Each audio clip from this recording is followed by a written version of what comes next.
আলোচিত তানভীর মোহাম্মদ ত্বকী হত্যার তদন্ত শেষ হয়েছে, দ্রুতই চার্জশিট দেওয়া হবে বলে জানিয়েছে র্যাব। এছাড়া নরসিংদীর রায়পুরায় অভিযান চালিয়ে বিপুল পরিমাণ দেশি বিদেশি অস্ত্র ও গোলাবারুদ সহ ৮ জনকে গ্রেফতার করেছে সংস্থাটি।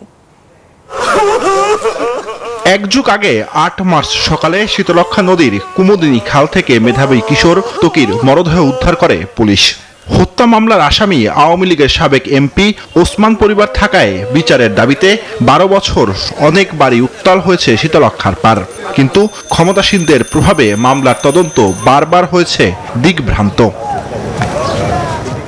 গত বছরের সেপ্টেম্বরে প্রায় ২২ দিন ত্বকী হত্যা মামলার ঢাকা ও নারায়ণগঞ্জে অভিযান চালিয়ে আজমেরী ওসমানের গাড়ি চালক মোহাম্মদ জামশেদ সহ ৬ ঘনিষ্ঠ সহযোগীকে গ্রেপ্তার করে র্যাব। এর মধ্যে আজমেরী ওসমানের সহযোগী কাজল হাওলাদার আদালতে ১৬৪ ধারায় স্বীকারোক্তিমূলক জবানবন্দি দেয়।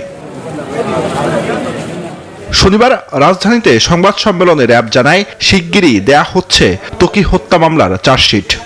দীর্ঘদিনের একটা দিন, এখন হুট করে চাইলেই আসলে না, সেটা তদন্তটাকে তদন্তের মতো যেন সুন্দরভাবে শেষ হয় এবং এটার জন্য একটা ভালো রেজাল্ট আসে, আমরা সেটাই সবাই কামনা করি। সো আমি আপনাদেরকে বলবো যে অতি শীঘ্রই এটা আপনার ইনশাল্লাহ। এছাড়া সংবাদ সম্মেলনে র্যাব জানায়, নরসিংদীর রায়পুরা থেকে দেশি বিদেশি ১১টি অস্ত্রসহ ৮ জনকে গ্রেফতার করেছে তারা। চক্রটি পার্শ্ববর্তী দেশ থেকে অস্ত্র তৈরির সরঞ্জাম এনে দেশে এসব অস্ত্র তৈরি করত।